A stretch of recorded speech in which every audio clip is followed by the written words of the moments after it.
Let's go across to to Pratibha as well, who has been tracking the JDS. What's the sense you're getting, Pratibha, right now?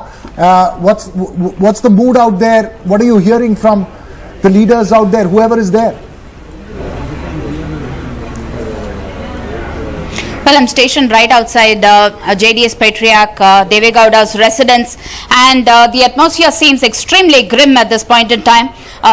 Minutes ago, we just received news that Kumaraswamy, JDS leader, has entered Hotel Taj West End, and he's camping there for now. And a note of disappointment on his face as well as Mr. Deve Gowda's face, though both of them haven't spoken to the media except for Kumaraswamy speaking right at the beginning of the day, where he said that the exit polls as well as the media have already predicted that BJP as well as the Congress would be scoring extremely high this election. And I'm a small man, the JDS is a very small party, but still the JDS camp is hoping that the luck would really turn in their favor, and they would emerge as playing a major role in this particular election. But a wait and watch game at this point in time. Sanjeev Ratna Singh also with us, our former colleague. Great to see you back in the NDTV studios, Sanjeev. How do you actually read this? Because the sense that we are increasingly getting in the last 15-20 minutes is that even if the Congress translates these leads into results, it will be narrow, which is a great achievement for them. However, there is that insecurity, because the second piece of information is that they're going to be flying their leaders across to Chennai, perhaps even tonight. Your thoughts? Well, you know, post 2014, such small margins have always, you know, made the opposition parties not very confident about the numbers. So, you know, we've seen that happen in Madhya Pradesh and in Rajasthan also as well. So, I think right now what should be more important for the Congress is current trends show that they're leading. So, they have to get the house in order. They have two big state leaders, and they have one big national leader from Karnataka. So they need to keep those political ambitions in check and have some sort of a, you know, semblance of power sharing between these leaders, like they've had in the you know, in the run up to the campaign as well. You know, Sanjeev, just because you mentioned Rajasthan as well, in that comparison with Madhya Pradesh and Rajasthan, the difference was that in Madhya Pradesh, Mr. Kamal Nath and Digvijay Singh were not able to hold a certain area, or the entire area was left to Mr. Jyotiraditya Scindia, and that is why he was able to take comfortably a lot of people. Contrast that with Rajasthan, where Ashok Gehlot has more or less, you know, some sort of acceptance across the state. Similarly, they have a very strong leadership in the state of Karnataka as well, with DK Shivkumar acting as the Chanakya for them, or a troubleshooter for them, not only in Karnataka but outside states as well. Should the Congress be really that worried? Well, you know, it's all about getting the balance right? You know, there was a BJP when there was Atal Bihari Vajpayee and LK Advani both, and they managed. So it's about how you balance these things. In Madhya Pradesh, it had gone wrong. Yeah. In Rajasthan, it seems to be going wrong for the Congress. Therefore, there's every reason to think that, you know, unless the Congress gets its act together in Karnataka as well, what you've been saying, what Veera has been saying, could hold true after a few months, especially after the 2024 Lok Sabha elections. Chandan, go ahead. Yeah, no, this factor about managing factionalism within the party, if you look for signs that the party is already addressing that, you saw a video of the two of them having a leisurely chat. Did you see that? Released a week before the elections. Where they 3 days before the election. I'm not sure whether it was leisurely or both of them were sitting over there, or rather looking on grumpily, has not made a message saying that we are great friends. As a campaign message, it was very, very important. Yes. Go ahead. And then the campaign manifesto, both of them took the Chamundeshwari temple and placed it before the goddess, saying, we shall implement our manifesto promises should we come to power. Both of them together, putting the manifesto on the priest's plate, etc.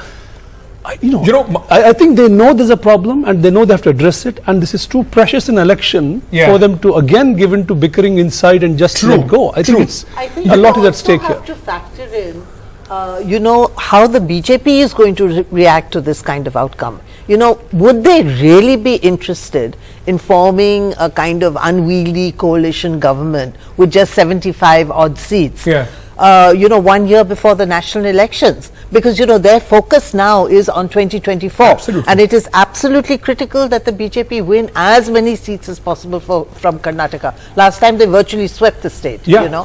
So I think that is really critical. If the But Maya, BJP there have doesn't been- play, then I think the Congress is reasonably safe for the moment. True. For the moment. And also, there are these reports and talks about Mr. Mallikarjun Kharge. We cannot take him away as far as the equation is concerned in Karnataka. He's going to be a very, very important factor. He's also the national president now.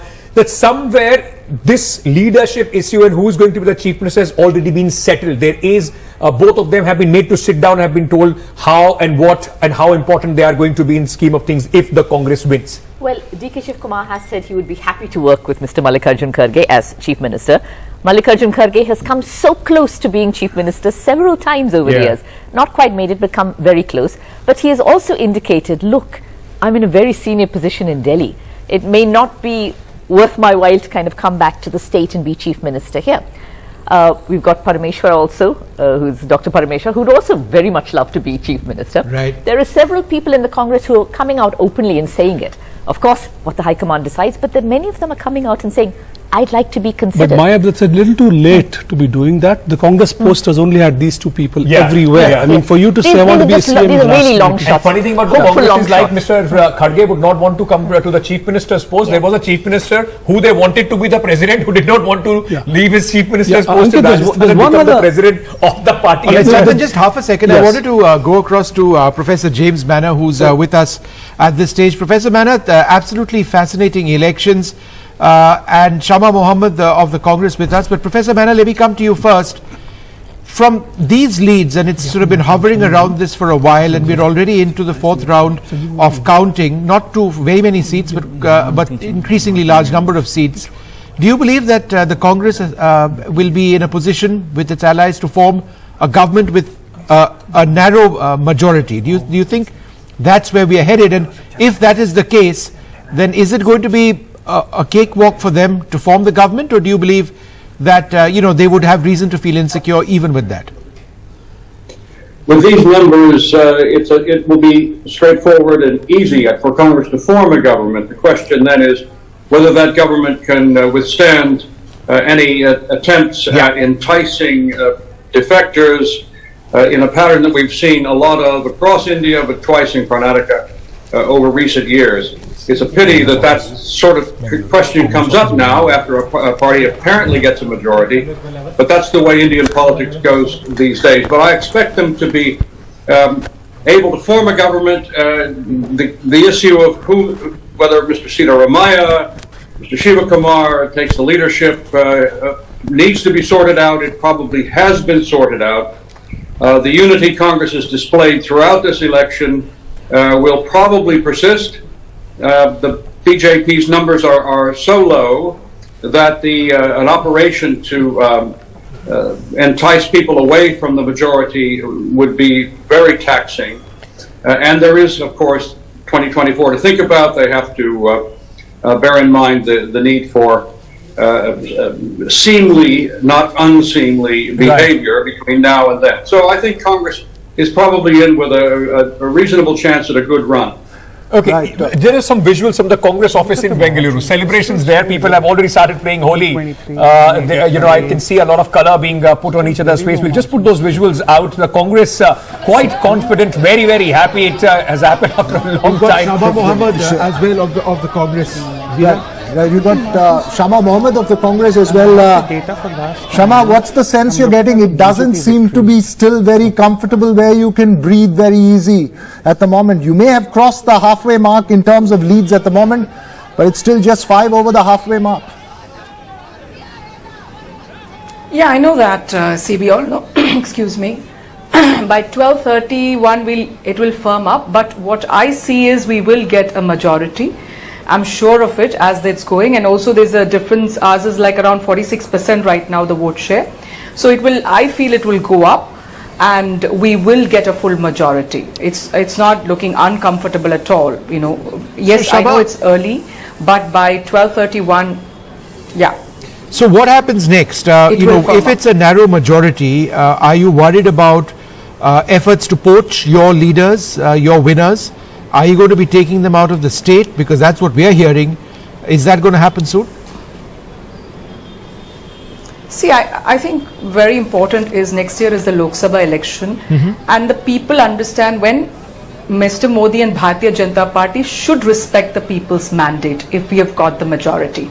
Because if you do not respect again the people's mandate, then people will lose hope and faith in you for next year. Now the issues why it looks good for us, because we fought on the positive, our campaign was positive, and on the positive issues we fought, like, you know, unemployment, there are issues there, mehengai, price rise, corruption. So, and let me tell you one very important point. I also feel when I was in Karnataka, the Bharat Jodo had made a lot of effect also over there, of Rahul ji walking throughout Karnataka and everybody joining him, and him meeting a lot of people from different parts of, different phases of life and different aspects of life. So that has made a difference, I feel, a lot, you know. But Shama, isn't it not, given that, the victory has come down, doesn't majority of the credit go to the Congress state leadership, keeping it completely local in terms of a campaign narrative? Maybe not the moment to speak about the Bharat Jodo Yatra? Just wondering. No, I think, see, we must always, he has walked more than 4,000 kilometers, and nobody is denying that the state leaders, of course the state leaders should be given credit, nobody is denying that. I think we should give credit to the Congress party as such, everybody is involved, and I should also give maximum credit to the people of Karnataka who have voted for us. That should be the thing, that the people have faith in you and people believe in your positive campaign rather than divide and rule. And I think that would end one day, this sort of divide and rule campaign. That's the positive campaign, that's Mr. and let everybody get credit. Just Mr. Siddaramaiah at this moment, the media trying to get in a word from him, the man of the moment, very, very important. Two houses, DK Shiv Kumar, where Sunil is, and Mr. Siddaramaiah at this moment, is waiting whether he speaks or not. Meanwhile, even with the election commission result, leads, 212 leads so far, the Congress and allies are at 101. So there also Congress inching closer to the majority mark as far as the election commission leads are also concerned, with a vote percentage of 43.42% and the BJP at a vote percentage of 36.39%. Ankit, just to say, I know you pointed it out earlier as well, Siddaramaiah's son, Yatindra, Dr. Yatindra, who gave up the seat for Siddaramaiah in Varuna this time, who's the sitting MLA there.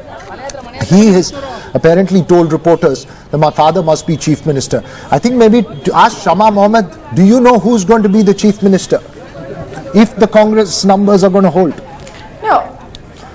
Lovely visuals. I think we have something called the CLP, and they will decide. We are not a party who comes in, tells the MLAs that you cannot decide the chief minister, like what happened in Gujarat. You all saw what happened in Gujarat. There many MLAs were asked to resign, ministers were asked to resign, and then suddenly a new chief minister was planted from Delhi. There is no CLP meeting, they don't ask MLAs, nothing like that. Just like while the studios and analysts can speak about who's going to the chief minister and be worried about it, Mr. Siddaramaiah right now is having a cup of tea, he's not worried about what is going to happen here. Siddaramaiah has said. Coffee. I know what Mr. Siddaramaiah has said, because he's just given a soundbite to ANI where he says that this is Yatindra Siddaramaiah to ANI, confident of a majority, don't think we'll need any other parties alliance. That's the one where he's declared that his father has to be chief minister. That's right. That's his son speaking. In case one doesn't get a majority, our Delhi and state leaders will decide the course of action. So given I saw this, Siddaramaiah at this stage with him on the screen. But Vishnu, I think the slender margin, the reason why the slender margin is important, and this is to our panelists as well as to Shama, I'll possibly take Tushar first on this. Given the slender margin of 117 for the Congress, and the fact that you have two strong chief ministerial aspirants within the party, is that a worry for the Congress? This has been a two-horse race, and both of them, knowing them, at a personal, both strong, aggressive personalities who want to get their pound of flesh eventually. So, what do you say? It's not every day that you come across a party that has the majority number and still has to move its MLAs to a different state.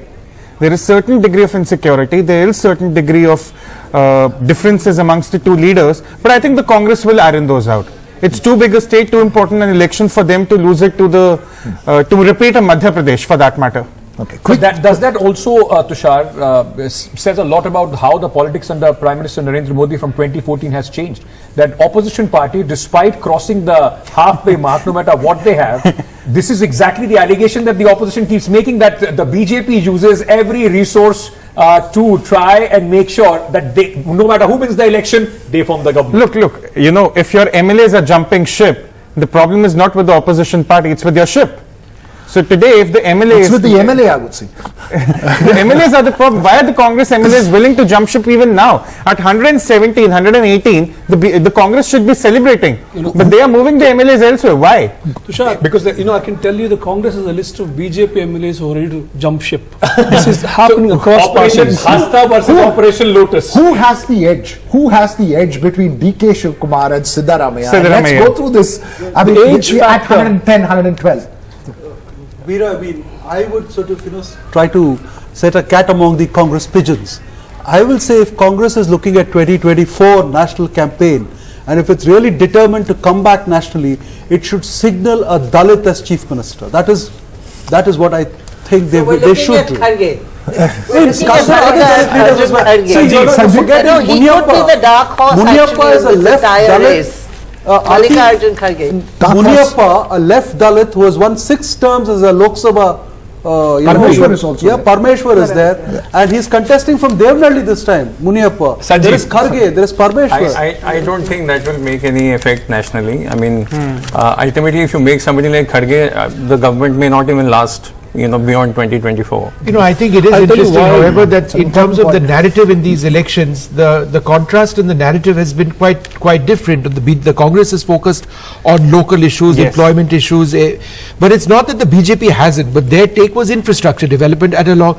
But if you compare what the BJP and their narrative, and keep the Hindutva business out for a moment, it's the BJP's narrative which appears not to have been as convincing, Tushar. Well, it's at 80 seats and 36% plus vote share. I wouldn't say that the BJP's narrative has not been convincing. I wouldn't rule that out. I think they still got the vote share they normally get in the state assembly elections. But have the people voted differently for a state leadership rather than a national leadership? That is what the margins will tell us in another couple of hours. But I wouldn't go as far as saying that the BJP's narrative wasn't convincing enough. I think the incumbency hurt them, that factor of no single largest party coming back to make a majority, that hurt them. But I wouldn't say that the BJP's narrative wasn't convincing. I wouldn't go that far. I think also the whole double engine approach that implied threats almost, that if you don't vote for the BJP, we won't have the blessings of Prime Minister Modi. I think that double engine approach did backfire in some ways, because many people did say you can't do this. To NDTV's Manish Kumar, who's been waiting very patiently. Manish, go ahead, give us a sense of what's happening around you. Right now we are inside the BJP office, and everybody is glued to the TV channels, especially the regional TV channels, where the numbers, the trends are coming much faster than what the national channels are showing. It's a fluctuating number, but of course the BJP leaders as well as the their workers are worried, because there is a comfortable gap of almost 30 seats, which is fluctuating between 30 to 40 seats between Congress and BJP. So somewhere they are resigned to the fate that their hope of emerging as the biggest party or the largest party like last time has not come true. Also their hope of hung assembly is also not turning out to be the way they wanted, because Congress is somewhere 110 plus if you see the trend so far. Of course it's a fluctuating, varying across the different regional channels. But as far as BJP leaders are concerned, there are Union Minister Rajiv Chandrasekhar is inside the office, and there are other leaders also, but all of them have just glued to the TV sets, and they have promised that they will react only once they get the trends very clear. But somewhere they are really worried that this election has not turned out to be turned out the way they wanted, and somewhere all their hopes and the way they were projecting that Prime Minister's campaign will turn around the election for them has not is according to their expectation. But somewhere they were, even during the campaigning also, they were conceding that Congress campaign was better than BJP's campaign this time around, and somewhere that is reflecting in the trend so far. Vishnu. Right, Manish. Manish has just given us that wrap from the BJP as we figure out. We've got an important graphic which we're going to play out now. Let's just have that out. I think what we're trying to show is, this is a comparison, again, leads, not results, and there's still some more counting happening. But this is what it was in 2018, and we're going to see a change soon. And that is the change which has taken place. So between 2018 and now, so we just to result. So how the Karnataka is changing colors. Yeah, Vishnu, I think the picture really is, and I think it's important that we take note of this, and I want to take that question on Siddaramaiah, DK Shivakumar in this context as well. The map that you showed shows that the BJP has not been decimated or dropped down. It can be an extremely powerful opposition at these numbers in Karnataka, and it may be the opportunity for the party to transform itself in terms of its narratives there, and the Congress cannot breathe easy with these numbers if these numbers hold. My quick question to you, Smita, when the decision of the Chief Minister comes in these numbers, and to Maya and Smita, this is it also a question of who can hold the MLAs now together? Because earlier we've seen Siddaramaiah, being the one who, others had to play a second role to Siddaramaiah. Are we going to see a situation where you really need somebody at the top who can hold on to those MLAs strongly? See, the thing is that, people laughed when Shama Mohammed said that the CLP, the Congress Legislature Party, will decide the leader. I think she's not entirely wrong, because the Congress national leadership is no longer as strong as in the old days when, there was a famous cartoon of Lakshman where Indira Gandhi walks past newly elected MLAs and says, "You there, what's your name? You're the next Chief Minister." I think that cannot happen anymore. So I think whoever has a larger support base among the new MLAs will stand a much better chance. Let's just go across to Shibab Jhabra of the BJP, who's with us. Thank you very much for joining us. If these leads translate into results, then it's not a good showing for the BJP. You won't win the election at all. But is there a prospect at all of your being in talks with the JDS, seeing what the Congress eventually gets to, and whether the two of you somehow or the other might have some sort of conversation? Is that in the realm of possibility? I ask that because there are reports that the Congress might be looking to move their MLAs away, or not MLAs, their leaders away, because they are worried about an op-Kamal.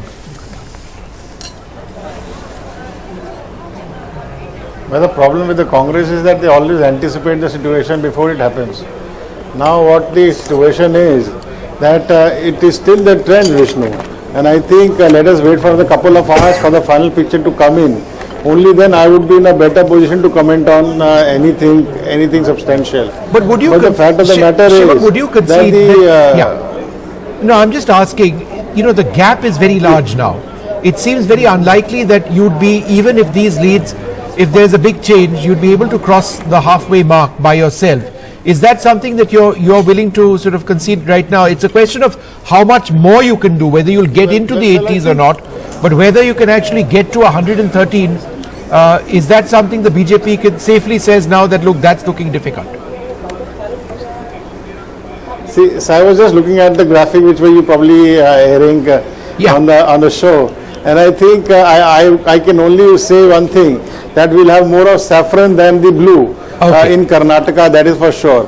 The second thing what we were referring to, that what Congress party is basically fearing that they would be moving leaders here and there, and I think one of the panelists on the show also said that there's been trend that after the BJP has come into power in the center, there has been the majority at the state level was basically not to consider it, because ultimately the BJP which has come into power in that case also. Right. I think very rightly pointed out, but I would say that it is for the Congress party and the other opposition parties to think that why the people want to join the BJP and probably want to move away from a ruling party and then join hands with the BJP. Sir, but that is for when them you to were see, saying not there for the is more BJP. saffron, I think you were looking at the 2018 figure, sir. Right now it's looking more blue at this moment as far as the map of Karnataka is concerned.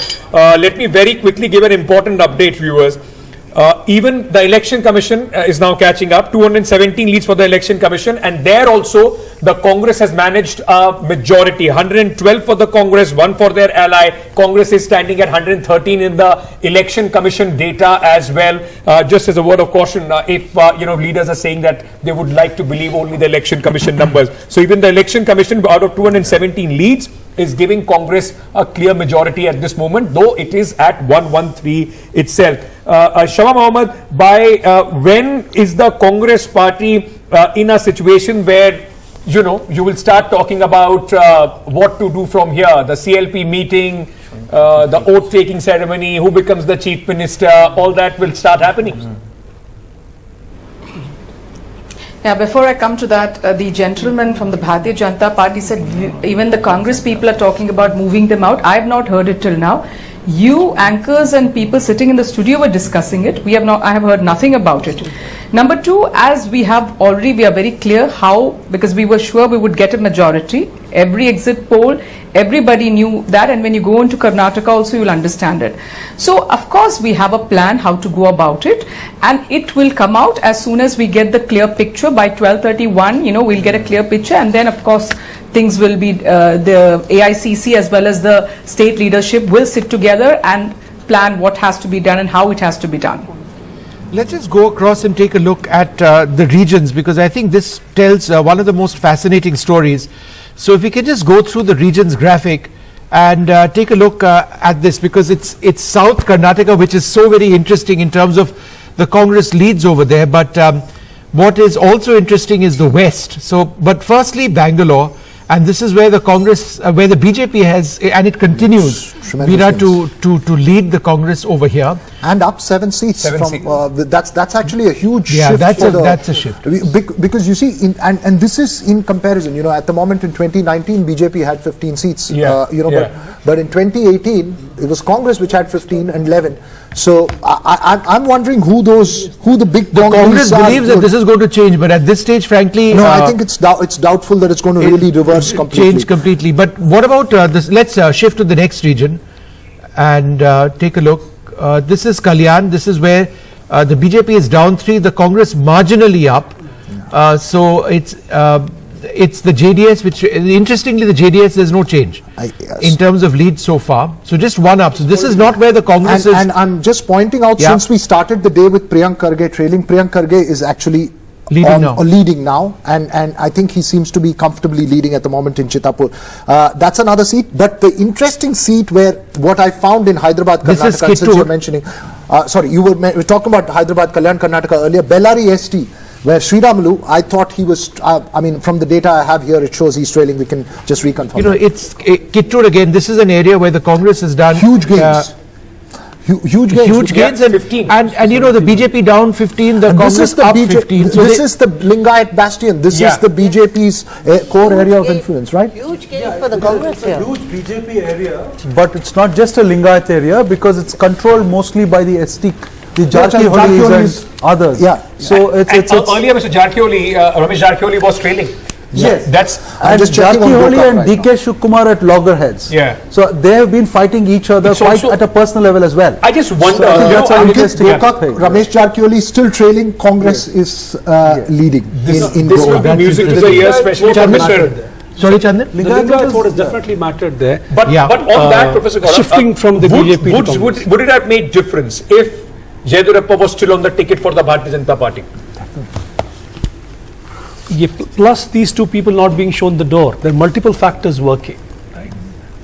I believe the fact that the BJP was able to dispense with so many Lingayat leaders and issue statements. No, but the Shettar factor, we don't know if it's really had a big impact. Because this is also a that is one constituency. So you see, Hubli Dharwad Central per se, Shettar is trailing, BJP is leading, and that was pretty clear in terms of the party vote. But the larger optics of it, since 91, Maya, quickly, since 91, you've not seen the Congress go after the Lingayat vote. I mean, it has reiterated that, look, I have MB Patil there in Bableshwar, we have a Lingayat leader, but it hasn't gone on an aggression after the Lingayat vote. This time you saw Rahul Gandhi going, camping, going around to this one. So you think...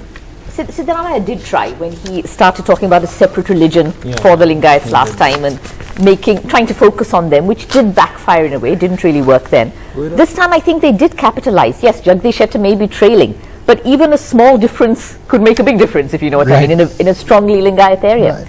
So the fact that, and of course Lakshman Savadi as well, and Yediyurappa. Yeah, he's leading. Lakshman Sabdi is leading. He's able to beat Mahesh Kumtali. All of this, plus the combination of Yediyurappa, who will always be the very first BJP chief minister in Karnataka and in South India. Yeah. The fact that he is no longer active, even if you don't look at him as being sidelined, even if you look at him as being retired, he still is not right there in the center stage. Okay, Maya, just half a second. We wanted to listen in to what Yatindra Siddaramaiah has to say, the son of Mr. Siddaramaiah, the chief ministerial aspirant, possibly the next chief minister. But let's just listen in to what Yatindra has to say. Definitely, I would like to see him as a chief minister, but as a citizen of,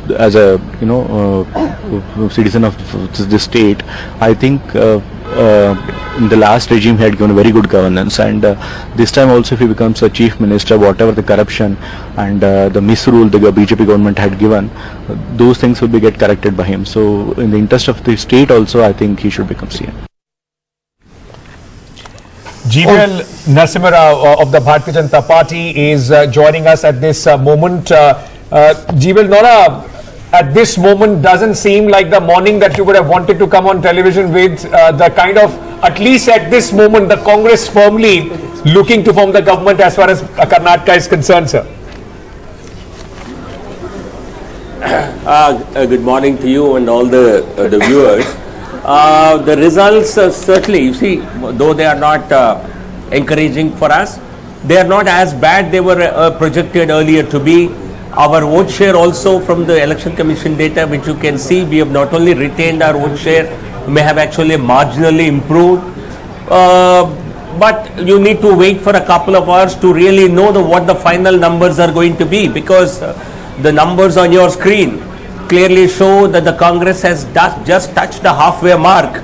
Whether it will stay there, whether it will slip back to 105 as we have seen before, and that will tell you the final story. Because the polls and the general mood of the media was there will be a runaway victory for the Congress party, and that has certainly not been the case in the election trend so far. You know, GVL, another factor which is interesting, and you know, we are trying to get our own data on this, but what I am told is that 33 seats have a very low margin at this stage, and that 59 seats presently might just have a margin of approximately 1,000 or less than 1,000. This being the case, do you suspect that there is scope for a change going forward as more rounds of counting continue? Yeah, so you see, the final numbers might be a few seats more or less than what is being shown currently. But the general direction of the outcome, I don't think is likely to change from what I have seen so far, because it's already some 3-4 rounds of counting have happened. But the numbers, you see, if the winner were to have a big lead, the outcome would not be very different even after 14 rounds of counting. But here, the party ahead in the race, the Congress is just on the verge of a majority, which can very well slip back by 10 seats when the final results come. So we need to still keep our fingers crossed. So we were just playing out a graphic with the close contests, and it was extremely interesting, that the graphic that was just played out before this, and it's really telling of the nature of the contest that's going on, and some of those are really important seats. You take Channapatna, JDS, BJP, 93 is the vote margin, 93 votes. This is HD Kumaraswamy versus CP Yogeshwar. Kolar, JDS versus BJP. This is the seat that Siddaramaiah wanted but did not get eventually. It's become JDS versus BJP battle. Look at Hassan, JDS versus BJP battle. These are bastions of the JDS. Melkote, SKP Congress versus JDS. Its vote margin is 126. Biligi, this is Murugesh Nirani's seat, sitting industries minister. Congress versus BJP, the difference is just 140. Maddur, again in Mandya district. Congress versus JDS, 162 vote difference. Look, these are important. I think the lesson that's coming really, ultimately when you get down to it, given these close contests, is going to show you that it's been a real hard battle in that JDS Heartland A. And you don't know how the numbers are going to change True, eventually. but at this moment in these close seats, 59 more leads seats are in favor for the Congress and JDS than the Bharatiya Janata Party, even in this close margin seats. That's right. But the margins are so close, you don't know who is going to be in favor of at We're the end talking of the about day. what is there at this moment. So it's 59 seats with a margin of less than 1,000 votes. 59, that's a very large number of seats with a margin of less than 1,000 votes. Sanjeev, if you look at seats with very narrow difference, 59 seats with a margin of less than 1,000, how important is this when we look at the overall outcome or potential outcome of this? See, you have to look in totality. Votes have been counted, EVMs are coming out, and then the more votes will be counted. So, if you look overall, then of course, most likely these trends will hold, the trends that you're seeing. And as more and more EVMs will open, more votes will come in. So, the percentage of this is going to go down and the number of votes is going to go up. So, I think more or less the trend will hold. And this happens in every election because counting is still on. But Sanjeev, when you have seats which have 60 votes or 76 votes, it's very difficult to measure. And JDS, Satgowda Patil from the JDS is also joining us. Sir, Channapatna, CP Yogeshwar versus HD Kumaraswamy. At the moment, it's seeming like only a 93 vote difference between the two.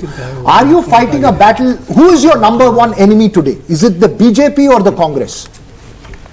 Both are enemies. There is no any one party. Both are enemies, and our HD Kumaraswamy is definitely he will win on margin. GT Devagowda leads in Chamundeshwari. Sorry, we lost the line with Satgowda Patil. Can you hear us, sir? Yes, sir. I am hearing. GT Devagowda last time he defeated Siddaramaiah. And this time GT Devagowda definitely win, and also our former Chief Minister HD Kumaraswamy also win a margin votes. This is showing only for 4 to 5 rounds. After the remaining rounds, he will be the leading in his votes. Okay, Shama, if I may bring you in at this moment, in fact, what Mr. GVL Narasimha Rao was saying, that for the Congress party, is there, if you don't touch about, let's say, 120 mark, will there be some sort of you will possibly form the government, but will there be disappointment in that sense? Because the feeling was that the Congress is heading, and that's what the Congress leaders were also saying, for a very big victory in Karnataka. I'm not even thinking about it. There is no if. We are touching more than 120. I'm very confident about that. These are early figures now. By 12:31, it'll firm up. But I also want to ask GVL one thing, that just in case if they lose this election badly or whatever, will Mr. Modi take responsibility? Because he was campaigning ferociously, that's what I'm going to say, ferociously, by calling names, whatever, got in religious aspect to it and everything. I want to know, if when such a defeat happens, will Mr. Modi also take responsibility? The loss happened because the Prime Minister was campaigning there. I never hear. Always when there's a victory, it's given to Mr. Narendra Modi, but when there is a loss, there is no Narendra Modi. So I believe a leader should also take responsibility for the victory as well as a loss. That is a true leader, not somebody who just comes and takes responsibility for the victory. I think that's a mark of any political party. The loss usually because of the state leadership and other leaders also in the Congress are insulated from that. So then why can't the win also be? Why can't the win be given to the state leadership? Why is Mr. Modi always not let him respond? Shama, you've made your point. Let him respond. You've asked the question. Let GVL respond. Yes, I can understand Congress party's discomfort with our leadership. They get scared, mortally scared. It's okay. We have no problem. But without Mr. Modi, without the campaign of the Prime Minister, our performance would have been far below what it is today. And the so-called anti-incumbency that you talked about does not exist.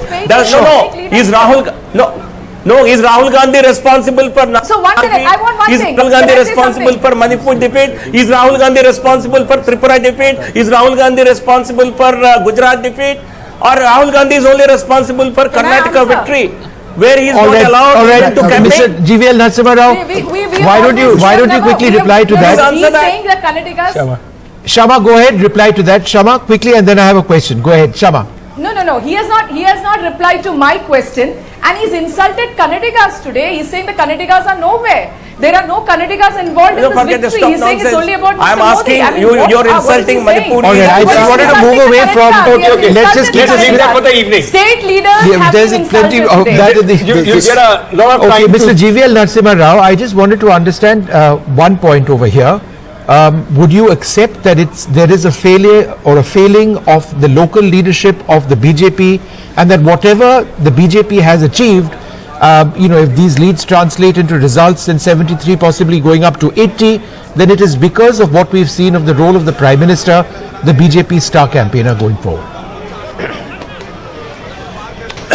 Vishnu, there is obviously not a single factor that operates in any election. Certainly the Prime Minister's campaign was a massive a factor for the BJP's surge in votes, because our local leadership, I think you'll have to look at the way Karnataka votes, election after election. There is always a local government or an incumbent government has always been voted out for almost 3 decades. One is that factor which operates naturally. Secondly, I think the local leadership possibly did not communicate the kind of work that was done in Karnataka. Development, you That's go to the quite people in interesting. While GVL is Karnataka, they will speaking, tell you a lot of development happened in the last 5 years. You know, GVL, may I just point out to what's happening outside the Congress office right now, because this was one of the key campaigns that Prime Minister started most of his rallies with Jai Bajrangbali. The Congress workers there have come with Jai Bajrangbali pictures, the pictures of Lord Hanuman, and they are celebrating. It seems, GVL, at this moment, Lord Hanuman, Anjaneya, has been quite kind to the Congress in Karnataka. Ankit, when you see those images, one is a little confused on whether it's the BJP office or the Congress office where this is happening in the kind of this one. But just in the midst of all this, just to point out here, I'm taking it back to our old Mysore region and to Bangalore. These celebrations, of course, in Delhi. Nikhil Kumaraswamy is trailing, and we have Mr. Patil from the JDS here, sir. You said Mr. Kumaraswamy will win. Nikhil Kumaraswamy is trailing in Ramnagara. Mr. Kumaraswamy is fighting a very tough battle in Channapatna. Is there something worrying for the JDS in these results? Quick response before we go back into Congress versus BJP.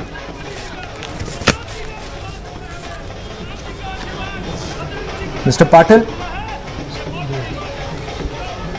Don't think you've got. But I think this is an important point. I mean, when you have the bastions of the JDS having trouble in that in this one.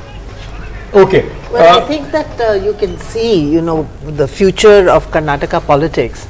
I mean, I think this is really the last hurrah for the JDS, whatever it gets, with the patriarch going out and campaigning. Patriarch is going to, is in the winter of his life now. And after him, the family is going to fall apart. They're already fighting. They're fighting with each other. So, you are seeing that in future, the political landscape of Karnataka will become much like Madhya Pradesh, Rajasthan, Chhattisgarh, where it's bipolar, Congress versus BJP. Possible. And that is a big change, and for the BJP, it's a huge gain. Even if they lose this election, it's a huge gain for them. And Vishnu, while putting the question across to GVL Narasimha Rao, said it's 72, it could possibly be 80. Vishnu, if it goes up to 80, then it's a problem on the other side. Look, so these numbers, we are only talking of 5. It could go down for the JDS. Possible.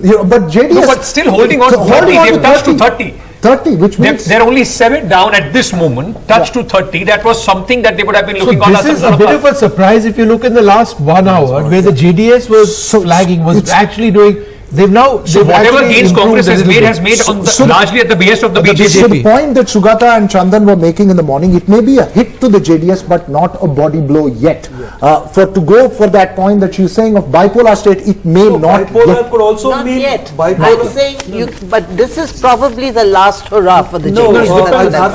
I have a bit of disagreement there, because bipolar could also mean BJP, JDS. Right? Because the transition of leadership in the JDS happened way back in 2006, and Mr. Kumaraswamy is firmly in control, and we have seen whenever the family fights, they also have the mechanism to reconcile and come together like they did in Hassan this time. So, I mean, if they're retaining their vote share, and if the Congress doesn't come to power, or something happens in between now and 2 hours from now, then there is a greater danger of the Congress splintering because the factional fight is very, very real between Siddaramaiah and DK Shivakumar. Smita, would you like to come in? Yeah, go ahead. I wanted to make actually a comment on the BJP. You know, in the years when Advani and Vajpayee were the leaders, the chief ministers of the BJP ruled states were strong people, and they allowed that. But ever since Mr. Modi came to power, you had this, people just picked out of the ranks and made chief minister. Now in Karnataka, where Yadurappa was such a strong leader, the fact that they sidelined him, I wonder how much that has really harmed the BJP. And does that mean that Modi no longer has that kind of clout? So it's primarily the problem was one step forward, two steps back, right? Ultimately, you asked Yadurappa to step down, but you didn't have a plan after, which was categorical. I have a completely different argument about that. See, this is a transitional election, which I have maintained right from the beginning. See, BJP is going to make big gains if they, even though they may not win this election, they have spread themselves across. And they are trying to capture new areas, which is very, very interesting. I find this very, very interesting. Usually, if in any election the Congress is losing, then of course it's a decimation of the Congress party. But even if the election BJP is losing, the analysis seems to be how the BJP has and how it accepts change and how BJP is taking it forward. And in the future, this election right now is the election of the Congress party. Let's hear what they have to say to that. It would have been Ankit had it been a 125 plus for the Congress party. I'm saying it would have been. It would have been an emphatic win. But at 117 and 71 BJP, you're still fighting you're not been droughted out. It doesn't matter. Last time, after the incumbency, being in power for 5 years, Congress was still at 80. A similar argument could have been made for the Congress party at that point of time as well. Absolutely. You're right. But Ankit, look at the numbers they got in 2013, the Congress party. They got 122. You're still lower than that. And 2018, look at the vote shares.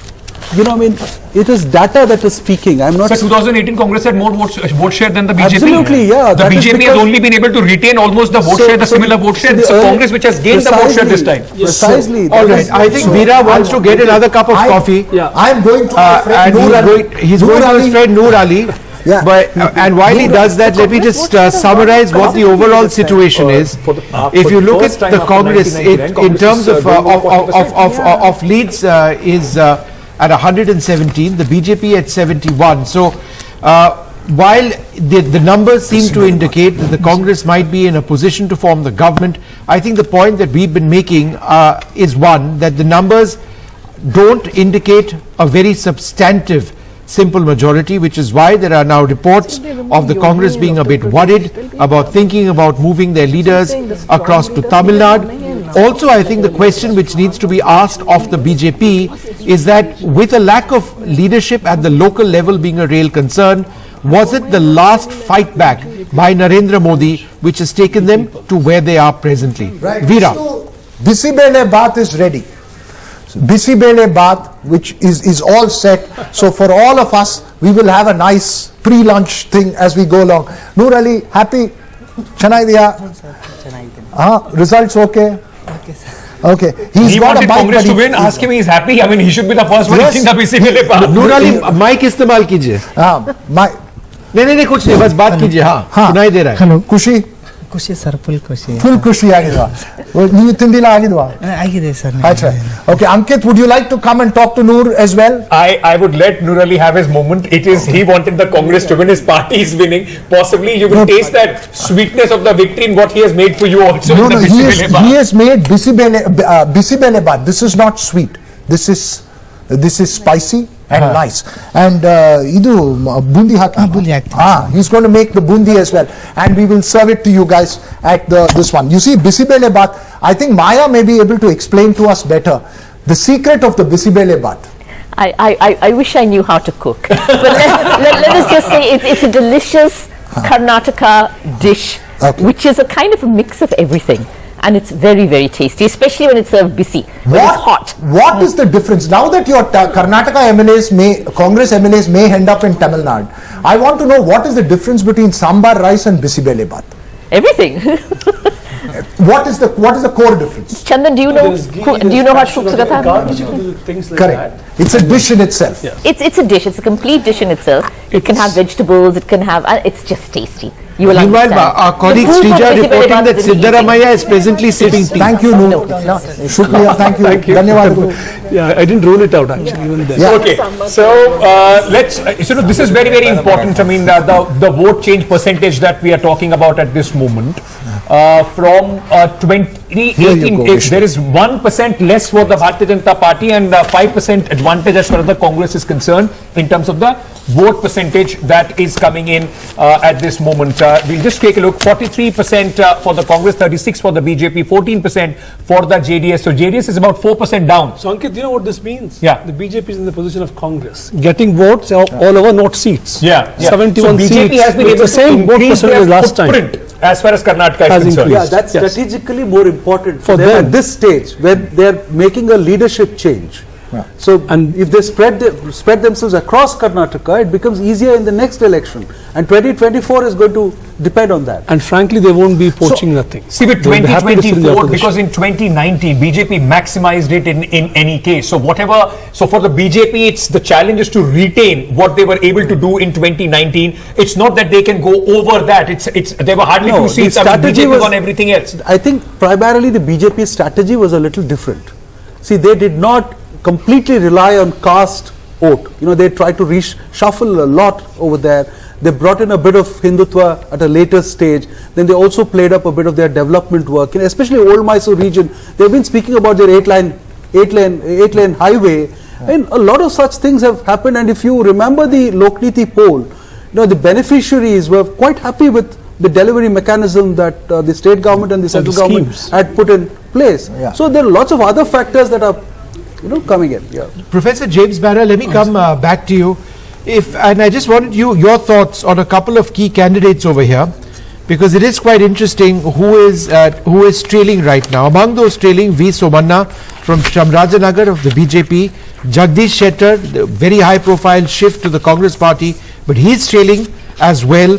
R. Ashoka of the BJP trailing in Kanakapura. H.D. Kumaraswamy, who was earlier trading, is now in the lead. Jakiroli Ramesh Lakshman Rao, he is now leading. He wasn't a little while earlier on, but other BJP VIP candidates, Madhuswamy trailing, Sriram, Renukacharya, BC Patil, they're all trailing. ST Somshekhar. Any thoughts on these leaders? I think that they may, like their party, be in trouble in the election. I should just say on Mr. Kumaraswamy that the Prime Minister gave special attention to a campaign speech in Channapatna, and that may have swung some opinion against Mr. Kumaraswamy. But the BJP leaders you're referring to are, I think, suffering the fate of their party, which frankly, it has lost this election. It has lost a lot of ground, especially in Kittur, Karnataka, or Bombay, Karnataka. It has lost ground partly because of quite poor government performance on many fronts, of which there is plenty of evidence. But also, I think the BJP has lost ground because the central leadership, national leadership of the BJP, made some mistakes, as they have done in some other state elections. They imposed a great many new faces because they wanted people in Karnataka in the party to be beholden to them so they could control the situation. They did this especially in the Lingayat areas where the risk was greatest, and the big losses of the BJP in Bombay, Karnataka indicate that was a mistake. And then by imposing the Hindutva drive, which was not just a bit of Hindutva, it was a consistent campaign over several years. And then we had some very strange rhetoric from national leaders during the campaign when the Prime Minister actually claimed that Congress would take Karnataka out of India. Nobody has ever referred to that, has ever suggested that in 50 years that I've been watching the state. Right. So I think the BJP has lost, these candidates are losing for that reason, and it's partly because of mistakes from the center. Let's just go quickly across to the Congress headquarters in Bengaluru. We've got some footage coming in. Let's go straight across to our correspondent Srija over there. Srija, what's happening around you? Okay, this already, of course, we see that the numbers are actually coming in. We are looking at how the Congress is much, much ahead of the BJP. And yes, already the celebrations have started here at Congress office on Queen's Road in Bengaluru. You have, they brought in crackers just the minute, when the results are announced, they're going to burst these crackers. Now that's the kind of celebration that we are already looking at. This point in time, there's holy colors that's been already smeared on the party workers. If I could talk to a person basically like who will be the CM of Karnataka?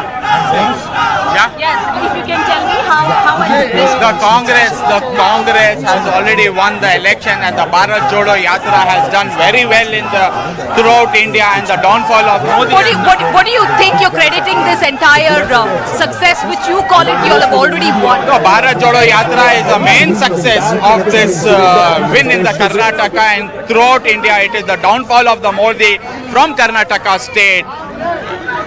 That's only one thing that you see. No, we have a lot of things. In COVID time, Congress has helped a lot of Indians, and Modi people have done a lot of scams. Only that they have done all the scams. They have not benefit any public of Indians.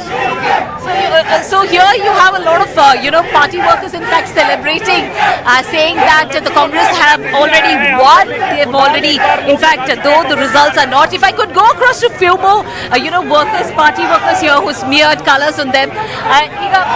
Congress, celebrations are happening right now. Yes, we have already started celebrations since 9:30 in the morning. Okay, so because you were already sure of crossing the halfway mark. Yes, this is only shown on screen, but what people mandate, we knew long back that they are going to bring Congress this time. What do you think you credit this entire success to?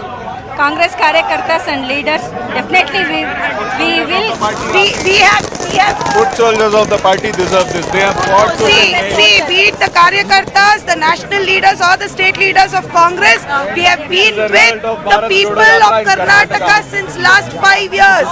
All right. In fact, the Congress workers who are already celebrating, they're calling it as a win for the Congress party that has been out of power for nearly 3.5 years. Of course, they were in coalition with the JDS up until the BJP, in fact, which the Congress calls it. They had deployed something called the Operation Kamla, ensuring the toppling of the coalition government, the JDS and the Congress. So finally, you're looking at, yes, the numbers are not out yet, but of course we are looking at the trends, which is showing that Congress is much ahead, having an edge over the BJP right now. But this is what we can show you right outside the Congress office. Celebrations, smearing colors, people in fact shouting slogans in support of the Congress, crediting the success to Bharat Jodo Yatra. Back to studio. Let's shift from Bangalore to Delhi. Now Arvind Gunashekhar joins us from the Congress headquarters here. Arvind, tell us what the sense is. It's still not a comfortable, something where the Congress can, have they started breathing easy? Have they called it an election? What's the sense you're getting? So what we are seeing on our screen now here is celebrations here at the Congress headquarters. Party workers here are bursting crackers. They are dancing, they are playing songs and dancing here, celebrating the victory of the Congress party in the Karnataka Assembly elections. Though the party workers are celebrating here, but the party leaders who are managing the elections in Karnataka, they are very cautious because according to them, there are at least almost 24 seats where the margin is very less.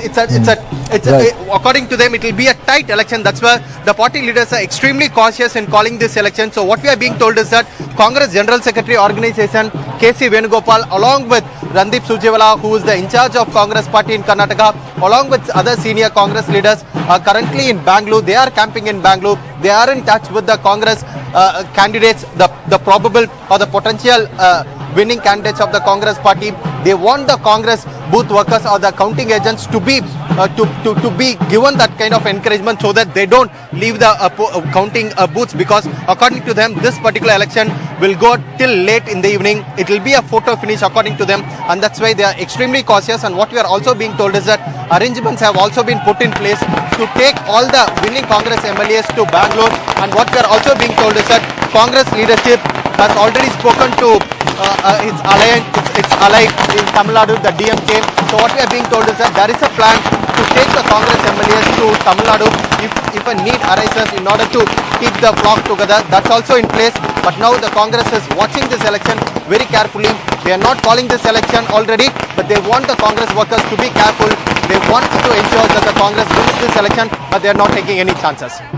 Calling the election, but the visuals behind you are the workers have called it an election. Celebrations are out. But you know, Sanjeev, very quickly, we were talking about KC Venugopal and Randeep Surjewala. For Randeep Surjewala, Karnataka is also an election of resurrection for himself. He was in Goa last time. Mr. Digvijay, after the mistakes that were made by Mr. Digvijay Singh, Goa this time was a big defeat for the Congress party. It's very important for Randeep Surjewala's own personal career as well that the Congress wins the election and there are no hiccups. Well, of course, finally those pictures that we saw, very refreshing to see Congress party celebrating an election win, which is very rare these days.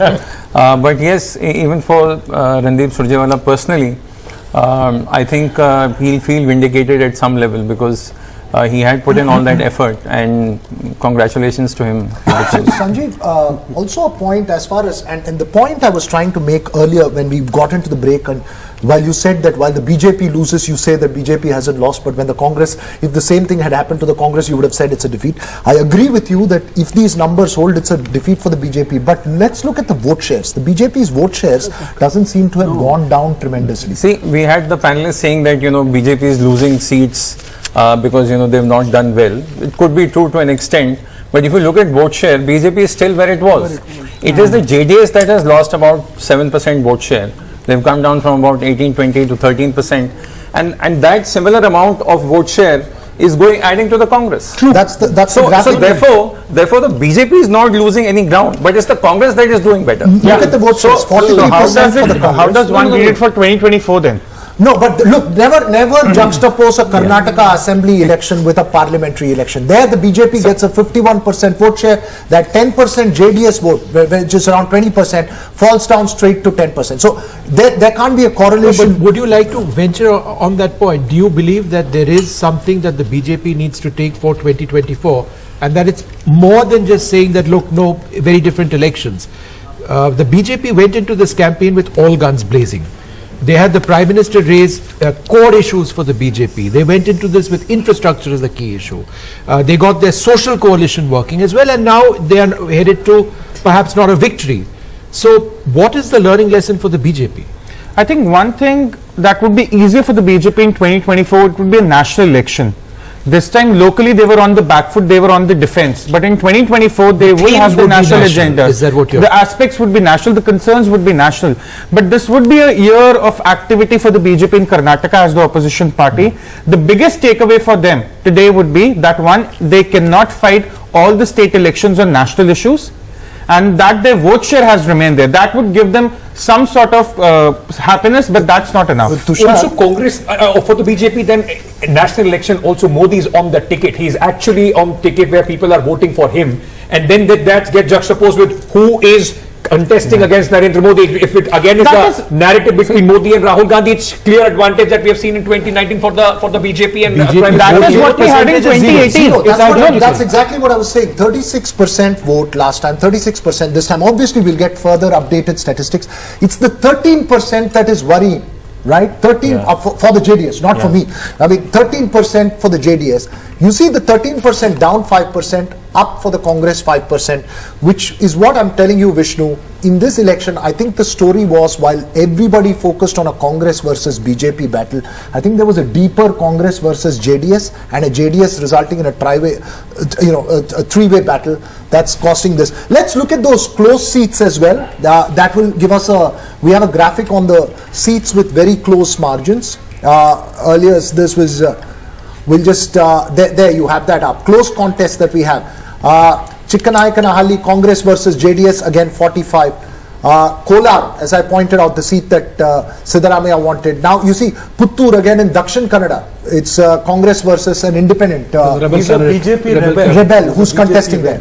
It's rebellion where they hit down to that. Look, Bhatkal, for instance, again Bhatkal where the the Congress versus. Yeah, again, it's an important seat there, all in coastal Karnataka that's coming down there. Sure. So this sort of shows to you that earlier when we saw the graphic of close margins, you saw primarily the JDS bastions. Now what you're seeing is the close margins are spread out across the board, whether it's in the BJP bastion or in the Congress bastion. Let's just go straight across to NDTV's Dhanushri Pandey, who joins us now from outside the BJP or at the BJP headquarters in Delhi. So are there any reactions, Dhanushri, at this stage coming in? Well, Vishnu, I'm right now at the BJP headquarters, but all of us, by the looks of it, going to look like we are going to be outside the BJP headquarters, because even the spokesperson have started to leave. And I was just speaking to one of the spokesperson. He said even we have asked the caterers to now leave because there are not going to be any celebrations, and it's rarest of a rare scene. At least in the recent history, we have not seen that the BJP headquarters is this is this silent and this quiet. And now the spokesperson have also started to leave. Looks like they have conceded to their defeat in the Karnataka elections, and some 2 or 3 spokespersons are here, and they are actually talking to the media personnel as to what went wrong on the ground. But as far as the BJP headquarters is concerned, we are not going to. No big leader is expected here, as it has always been a ritual that if BJP wins the election, Prime Minister Narendra Modi himself comes to the headquarters. He meets all the karyakartas, the workers, and there's a huge celebration. But this time around, looks like there is not going to be any celebrations. The caterers have already been asked to leave. In fact, the spokesperson have already started to leave. So a rare scene at the BJP headquarters, but Tanushree is giving us that update from the BJP headquarters. We have been since morning talking about the comfort factor for the Congress party. What would that number be? At this moment, Congress is at 122 leads. That's the comfort factor that the Congress would be looking at. These numbers would be very pleasing, and BJP has fallen less than 70 at this moment.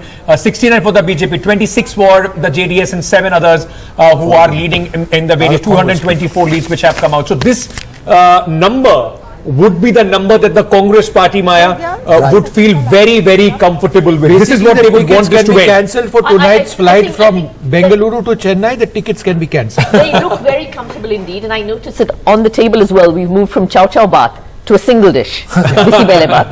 Maya, we can bring you more. I mean, that's okay. That's okay. You got my hint.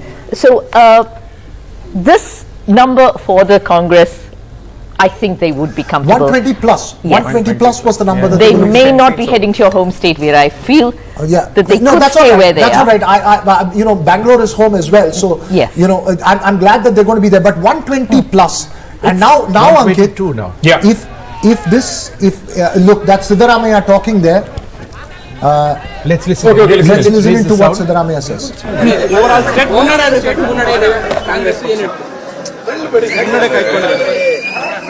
Congress ಪಕ್ಷ ನಮ್ಮ ಅನಿಸಿಕೆಯಂತೆ ನಮ್ಮ ಲೆಕ್ಕಾಚಾರದಂತೆ ಮುನ್ನಡೆಯನ್ನು ಸಾಧಿಸಿದೆ.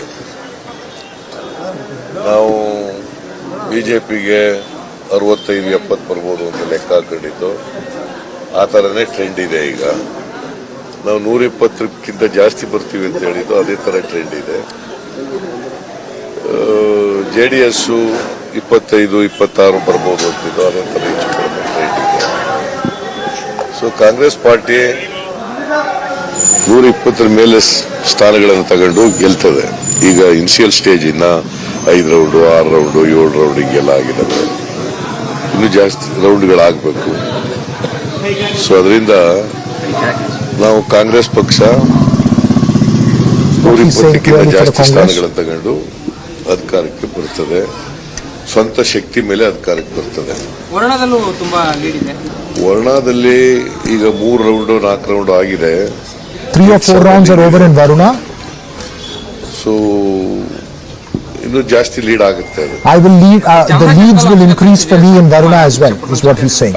ಪುಟ್ಟರಂಗ ಶೆಟ್ಟಿ ಅವರು ಕೂಡ ಗೆಲ್ತಾರೆ. ಸೋಮಣ್ಣವರು 2 ಕ್ಷೇತ್ರಗಳಲ್ಲಿ ಸೋಲ್ತಾರೆ. ವರ್ಣದಲ್ಲೂ ಸೋಲ್ತಾರೆ, So Somana has contested in 2 constituencies, in Varuna as well as Chamrajnagar. ಕೇಂದ್ರ ನಾಯಕರು ಬಿಜೆಪಿ ಪರವಾಗಿ ಬಂದಿದ್ರು ಅವ್ರ ಅಲೆ ವರ್ಕೌಟ್ ಆಗಿಲ್ಲ ಅನ್ನೋದು ಇಲ್ಲಿ ಸ್ಪಷ್ಟವಾಗಿ ಕಾಣ್ತಾ ಇದೆಯಾ? ನಾನು ಹೇಳ್ತಾ ಇದ್ದೆ, ನರೇಂದ್ರ ಮೋದಿ ಅವರು ಎಷ್ಟೇ ಸಾರಿ ಬಂದ್ರು ಕೂಡ, ಅಮಿತ್ ಶಾ ಎಷ್ಟೇ ಸಾರಿ ಬಂದ್ರು, ನಡ್ಡಾ ಎಷ್ಟೇ ಸಾರಿ I have already told that ಮತದಾರರ ಮೇಲೆ ಏನು ಪರಿಣಾಮ a campaign by the Prime Minister will not be ಜನರು the one that can change the narrative on the ground. ಅವರ ಭ್ರಷ್ಟಾಚಾರ, ಅವರ ದುರಾಡಳಿತ, ಅವರ ಜನ ವಿರೋಧಿ ನೀತಿ, ಮತ್ತೆ ಅಭಿವೃದ್ಧಿ ಏನು ಕೆಲಸ Corruption and anti-incumbency were major issues. ಜನ ಬದಲಾವಣೆ ಬಯಸ್ತಾ ಇದ್ದಾರೆ ಅಂತ ಹೇಳಿ And people want to change. ನಾನು ಹೇಳ್ತಾ ಇದ್ದೆ, ಹೊಸ ಅದು ಅದೇ ರೀತಿ ಜನ ತೀರ್ಪು ಕೊಟ್ಟಿದ್ದಾರೆ ಅಂತ ಹೇಳಿ ನನಗನ್ಸುತ್ತೆ. So that's Siddaramaiah saying that he expects the Congress to be 120 plus. This is the first number that Siddaramaiah has actually given out himself, and he's waited. He's being very careful. He's very careful, like the old seasoned politician, waiting closely, and then finally, I will talk when I can talk. It's interesting that the Congress leaders are by and large, I mean, the celebrations haven't gone overboard. Yeah. There has been no major national or state leader other than Siddaramaiah, who was very muted in that response so far. Yeah. I think they're still waiting to see what finally happens over there. There could be a sense of disbelief at one level that have we actually done this? Not Or in the Delhi Congress. not in the Delhi, no, they are focusing on Bhangra. So you know, I think, if I can just, I think the point that needs to be looked at is, you know, I mean, when would the Congress actually come on the stage and say, no, we have genuinely won, it's over now, our leaders are secure, we're going to form the government and X is going to be our next chief minister. Do you think that's going to happen, Sanjeev? See, soon, right now, you know, we are looking, these are all projections, right? If you look at the vote share, something is not adding up. If Congress is getting a 43% vote share, then the number of seats has to be 120 plus, right? There is that drop in the JJ's vote share, but where is that going? Right now, the number of seats that JJ's has is more or less where it was last time, while the vote share has gone down. My theory is that the BJP, wherever the BJP lost its vote share, it's got compensated by some of the JDS vote coming into it. The JDS vote, which has gone 5%, is not even Steven between. The Congress vote has, so this is tactical increase in vote share for the Congress. I think what has happened is they've increased vote shares in Congress versus BJP seats and Congress versus JDS seats. And some of the JDS vote has also transferred to the BJP. True, like we were seeing in coastal Karnataka, where the Congress is gaining. So of course the vote share would come from there as well, where where BJP swept it last time. Very interesting. Just one second. We have a spokesperson for the NCP, and if you are wondering, Mr. Clyde Castro, what is NCP doing in Karnataka election? Well, the NCP has one lead, right? One lead. You're hoping that will convert into a victory for you as well. Recently, the NCP lost their national party status. In that sense, you're looking at every lead very, very closely.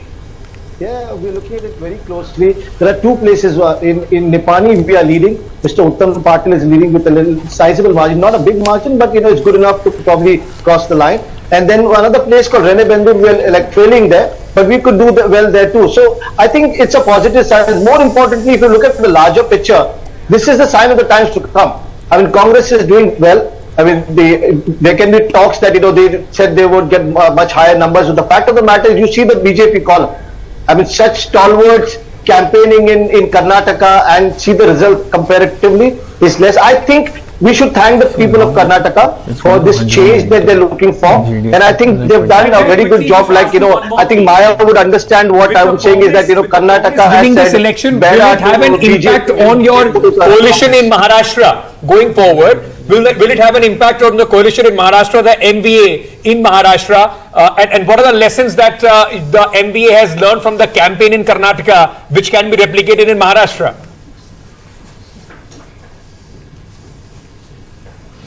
All right, sorry, we've lost that line with, okay, you're back, Clyde, go ahead. On together, Karnataka. We are together strong in Maharashtra also.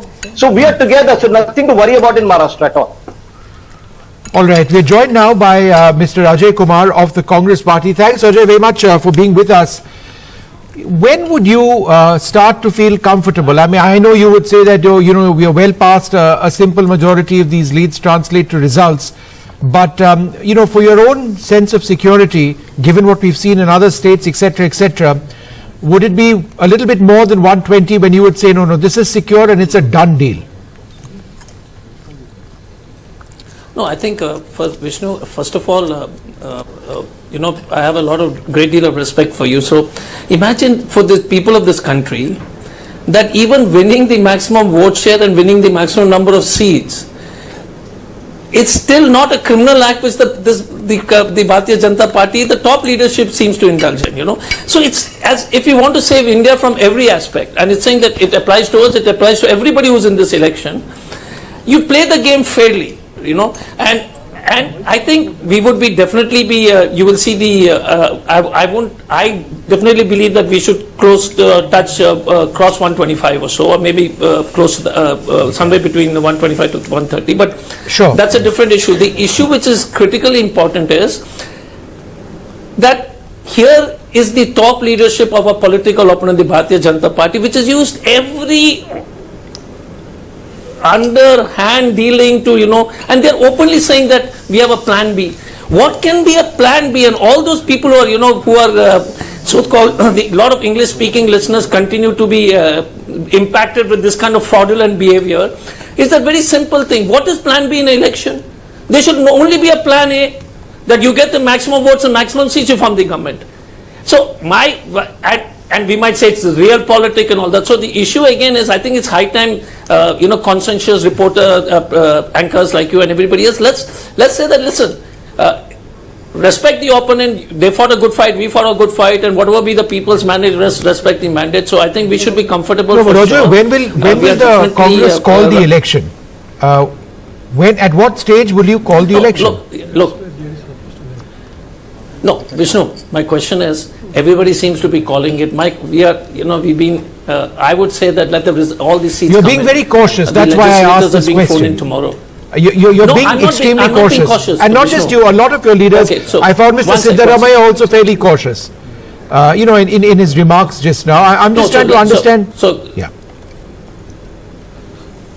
Yeah, okay, sorry to interrupt, Vishnu. Vishnu, go ahead, please. No, I'm just trying to understand when you would start, or some of your leaders would start making announcements saying that, with this lead at 120, the magic mark is 113. If these leads translate into results, we're going to win these elections. At what time? Do you believe 12 o'clock?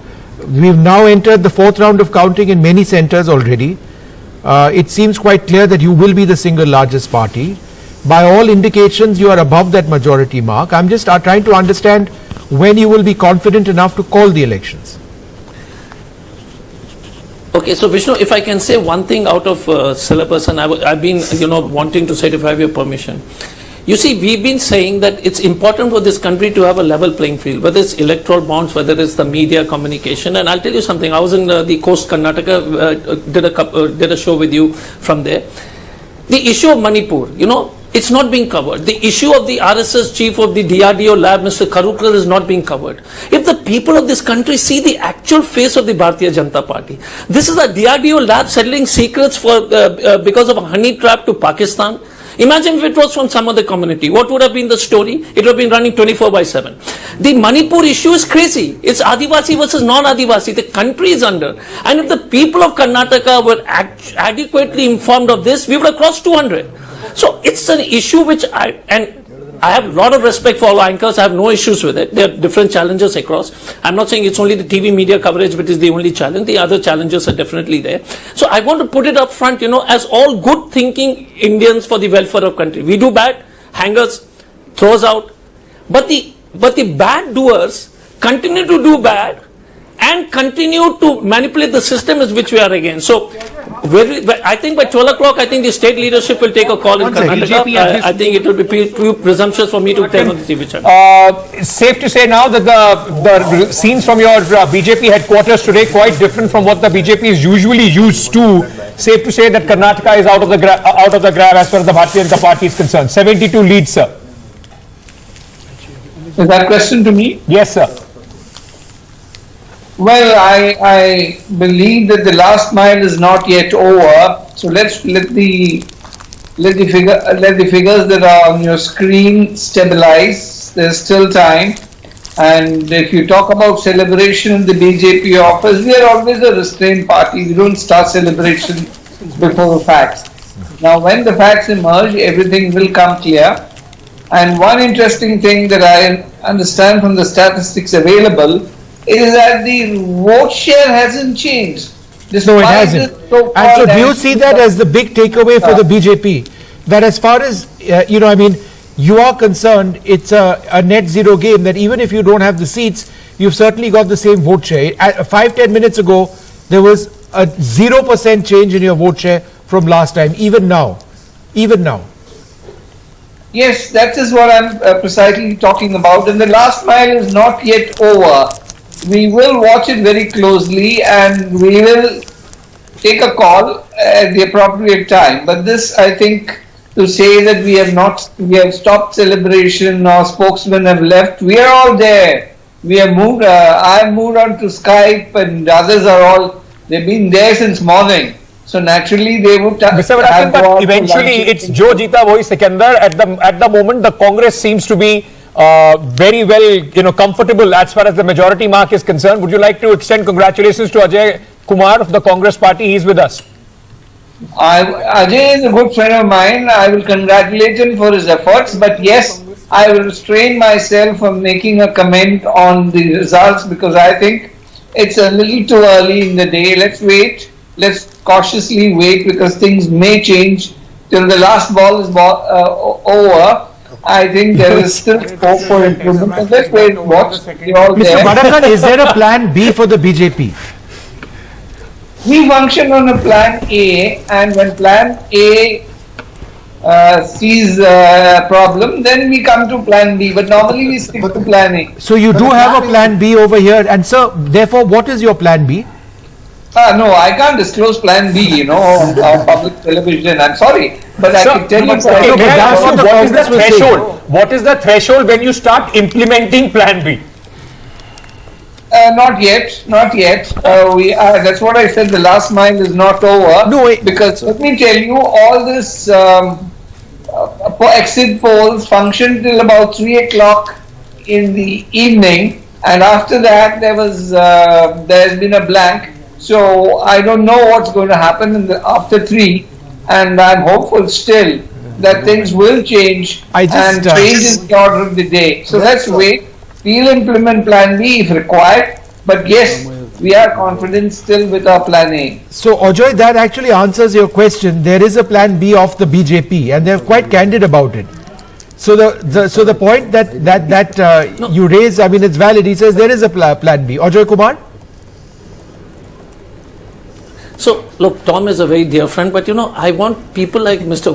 Tom and everybody else. What are we doing? Why? How can we speak about Plan B and it's like it's like 40% corruption in Karnataka. My question is very simple. With all right-thinking people, whether it's Tom on the other side over here, there, is it okay for the top leadership of the BJP to spread hate and ask vote in the name of religion? Is that where we are going as a country? We have our neighbor in Pakistan to see that, right? We don't need to take lessons from across. So my question again to all right and English-speaking people who seem to be still influenced by the nonsensical WhatsApp forwards and the stories being created in various places. Then my very simple thing: you win election, you get more vote share, you get more seats, you spawn the government. And we will oppose, and the opposition will oppose this. In 2018, you shouldn't have formed the government then. One sec, can I complete, sir? The other issue is, Vishnu, I'm again coming to the fundamental issue. The level playing field, election, some 1,000 crores were, I think if I remember, the electoral bonds of 1,000 crores just before Karnataka election, 900 crores goes to the BJP. Anonymous donations. Every way. Okay, I think Mr. Varakan wants to reply to you, Ajoy. You made lots of allegations, and the elections are over. But Vishnu, can I? One sec, Vishnu. My question again is, Tom sir, I'll just complete my view. Yeah, just quickly. My question is, if somebody like Tom Varakan can say on a national TV, we have a plan B. I'm really, I'm saddened. Okay, you are saddened that the BJP has a plan B. Last comment to you on this, Tom Varakan. why must you have a plan B? I mean, is that fair? Is the point the Congress raises? Let's end this part of the debate with your answer here. Go ahead. We have a constitutional responsibility if it is an hung situation. This is not about plan B. This is about a responsibility that the Constitution gives upon us. So if there is an alliance which works, they have already started working on plan B. Their leaders have already started meeting independent leaders. Wasn't that plan B? And they say they have no plan B. Come on national television, my friend Ajay is a very straightforward person. He couldn't be saying the scripted lines that are given out at the AICC. They have already approached on the issue with a plan B. They are already implementing it. And they talk about no party can exist without plan B because it is a constitutional responsibility to give a majority and to, let the mandate be strong enough and give the people good governance. Let's leave plan A, plan B for the moment. Ajoy, what's the next stage for the Congress? Who's more likely to become Chief Minister if these numbers hold?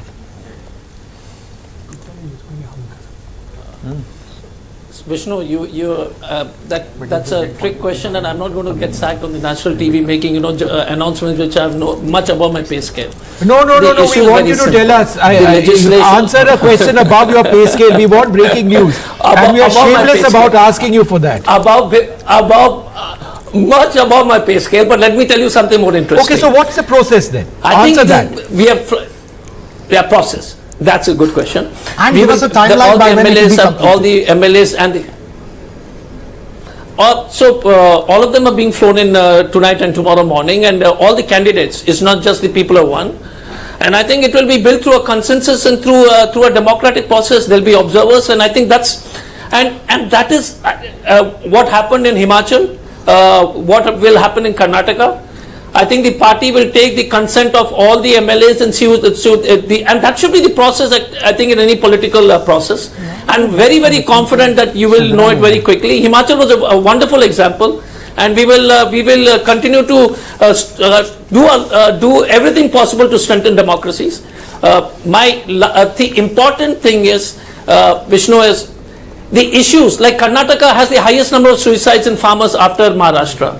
The Karnataka has got the worst human development index among the southern states. I'm happy, but I'm still wary of the gated community people who have their own. If they don't have water, they pump it through. They get tankers and pump it through. If they don't have power, they run the generator. So now that responsibility will be on you. In fact, in Karnataka, just a second, sir. There are these visuals which are coming in of the incumbent Chief Minister, Mr. Bomai, right now watching the election results which are coming in from his residence at this moment. That's his friend Shankar Basanagowda, who's sitting right next to him there. The one on the third is his friend, and then those are his OSD. This is in his Shigao house. Why did you take a guess? What would he be talking to his friends right now, looking at these Mr. numbers? Bomai, I'll tell you this. One day we were waiting at Hubli. We were waiting for him to come late in the evening. So I asked this one, will he reach here by 10:30, 11? A very close friend of his said, sir, if he suddenly meets a friend on the way, he might just stop over and have fun for a bit before he turns up at here. So he is one of those. I think he's a very relaxed person. I'm not sure. I mean, through this campaign, those numbers, I suspect that he's not particularly relaxed. No, but Vishnu, he would say that they were in any case, the BJP was not promising him to make the Chief Minister. It doesn't matter what is happening. Compare the pictures. You just said Siddaramaiah with a big thumbs up. Sorry? I don't think they expected to win at all. I mean, this is at least again, what Mr. Bomai's visuals are, he was like, oh, fine, this is not the expected. Maybe will be definitely disappointed because this would have been his chance. And given this, much like this, one of those old Janata people who moved into the Congress, he's really doesn't fit into the image of. No, but is that a declaration of victory? Mr. Siddaramaiah sign over there. I think it's the first direct sign. He's got a thumbs up over there. Mr. Siddaramaiah coming out itself is, the and fact he's got a thumbs up over there, and you can compare these images of the BJP on the right, the Congress on the left, walking away over there. I mean, is the Congress progressively getting somewhat more confident? Remember, they've still not, if you look at leads, crossed 120 as of this hour, 11:31 a.m.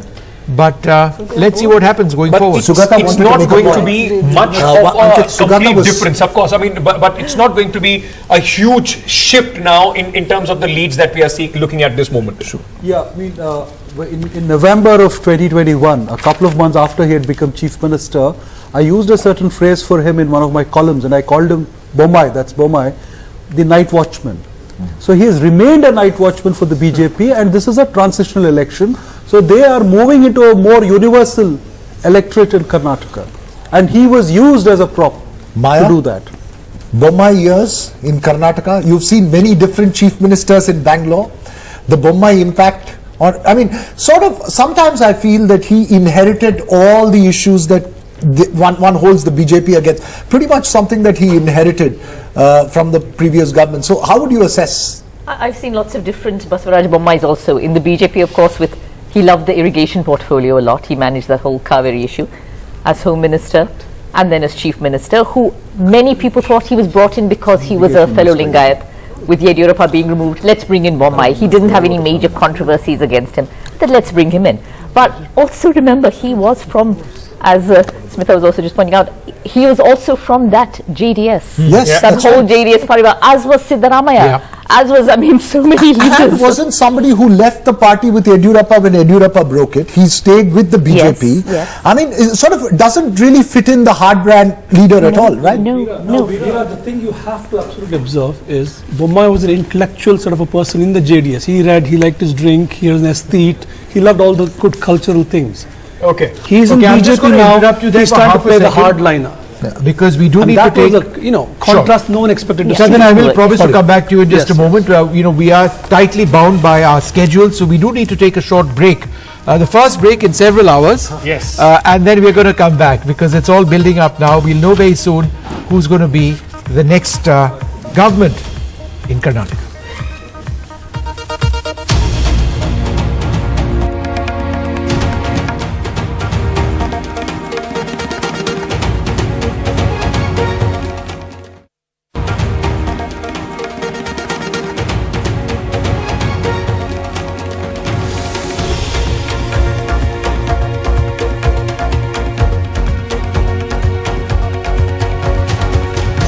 All right, welcome back to our continuous coverage here of the important elections which are taking place, the counting which is taking place in the state of Karnataka. The Congress firmly in the lead at this moment. 117 is the leads for the Congress party, 37 up from 2018. BJP down 28 to 76. The JDS down 12 and is at 25. 6 others have also gained, and they are in the lead as far as the current trend is concerned. Celebrations already at the Congress office.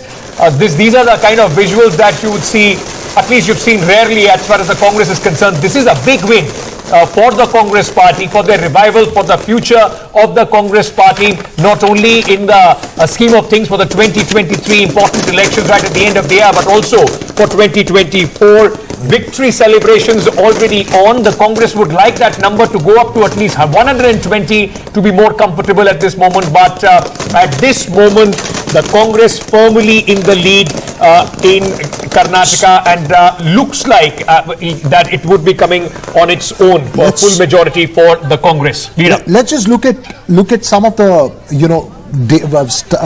information that we have at the moment. In Bellary, I'm told, which is B. Nagendra, who's contesting against B. Sriramulu. He's leading by 5,421 votes. Channapatna has been a close battle. But I think the most interesting thing here is Jagdish Shettar is trailing by 7,400 votes. C.T. Ravi, who is the strong Chikmagalur face of the BJP, trailing by 452 votes. Of course, that 452 could change, but Shettar trailing by 7,400 votes. And also, Sanjeev Singh, this may be of interest to you, Ajay Dharam Singh is leading in Jewargi constituency there in Hyderabad, Karnataka. So the first point is about Shettar, and Sanjay Kumar also joins us now. Sanjay, quickly, Jagdish Shettar trailing by such a large margin in Hubli, Dharwad Central. Was it sort of anticipated? What do you think the indication are in that? I won't be able to say firmly on did I expect this or not, because I don't look at constituency-wise constituency, but yes, this should come as a surprise to the Congress because Congress is doing very well, at least as expected, because Congress is leading the race. They should be forming the government on their own. So, if you compare with how Jagdish Shetty is trailing and how party is doing, Congress party is doing across Karnataka, I think this should come as a surprise. Sanjay, what's interesting is I'm just going through some of this data is that the lead margin of less than 5,000 votes extends to dozens of constituencies as of now.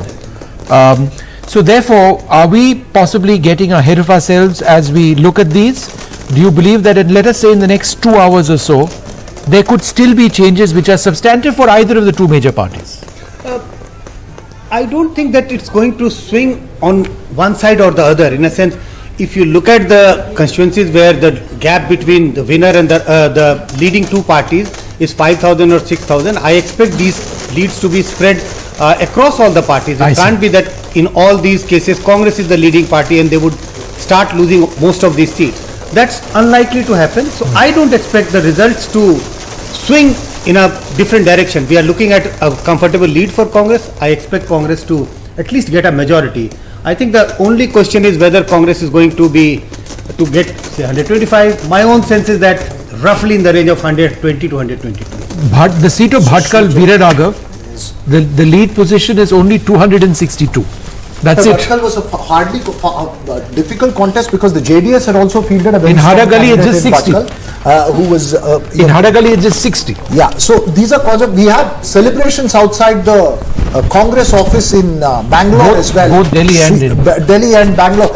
Rare to see these pictures. A long time since one saw these kind of pictures outside the Congress office. In this one, Shrija is there at the Karnataka Pradesh Congress Committee office in Bangalore at Queen's Road. Shrija, what's the sense? Have they, who are they chanting? Is there a chant for chief ministership that started off? Is one name being chanted, or are there two groups that are chanting different names? Often Congress leaders outside that Queen's Road office come to reporters and tell them we are also in the race for chief minister. Is that happening?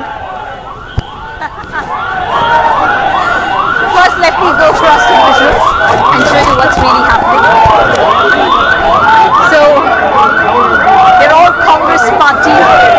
Congress Party workers. They've all arrived here, and also to answer to your question, if they are chanting whose name, whether it is DK Shivkumar for the Chief Minister or Siddaramaiah, well, it is neither of them. What we are hearing are slogans in support of Rahul Gandhi, of course, chanting slogans of Bharat Jodo Yatra, chanting slogans in support of the Congress Party, and also the kind of campaigns that they have undertaken over the last 1 year or so. Because we have to see that, as far as 40% corruption is concerned, that is one big campaign which we see that Congress went aggressive on for the last at least 2 years.